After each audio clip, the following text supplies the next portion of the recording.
जिल्ह्यातील तब्बल 44,000 शेतकऱ्यांनी नाफेडकडे नोंदणी केलेली आहे सोयाबीन विक्रीसाठी।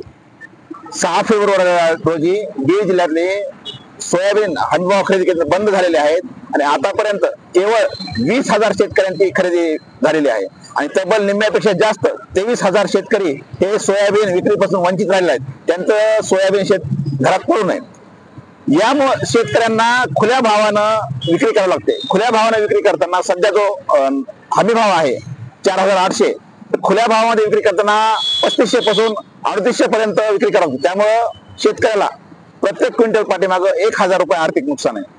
त्यामुळे आमची अशी मागणी आहे की शासनानं अजून 1 महिनाभर सोयाबीन हमीभाव केंद्रांना खरेदी केंद्रांना मुदतवाढ देण्यात यावी, ज्यामुळे शेतकऱ्यांचं नुकसान होणार नाही। दुसरी गोष्ट म्हणजे जेव्हा केंद्रीय अर्थमंत्री निर्मला सीतारामन म्हणतात की विकासाचं पहिलं इंजिन हे शेती आहे, त्यानंतर उपमुख्यमंत्री असं म्हणतात की आर्टिफिशियल इंटेलिजन्स, कृषी मंत्री म्हणतात की ड्रोनच्या सहाय्याने शेती करायला पाहिजे। म्हणजे एकीकडे मोठ्या प्रमाणावर हे धोरण राबवत असताना प्रत्यक्षात मात्र शासन दुटप्पी धोरण करतंय, शेतकरी विरुद्ध राबवतंय। याचा निषेध करण्यासाठी आज आम्ही जिल्हाधिकारी कार्यालयासमोर सोयाबीन उधळून शासनाचा निषेध केलेला आहे आणि आमची प्रमुख मागणी आहे की सोयाबीन हमीभाव खरेदी केंद्र अजून 1 महिनाभर यांना मुदतवाढ देण्यात यावी, ही आमची प्रमुख मागणी आहे।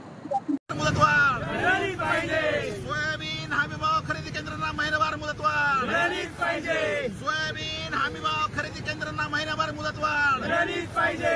सोयाबीन हमीभाव खरेदी केंद्रांना महिनाभर मुदतवाढ मिळालीच पाहिजे। सोयाबीन हमीभाव खरेदी केंद्रांना महिनाभर मुदतवाढ मिळालीच पाहिजे। सोयाबीन हमीभाव खरेदी केंद्रांना महिनाभर मुदतवाढ मिळालीच पाहिजे। सोयाबीन हमीभाव खरेदी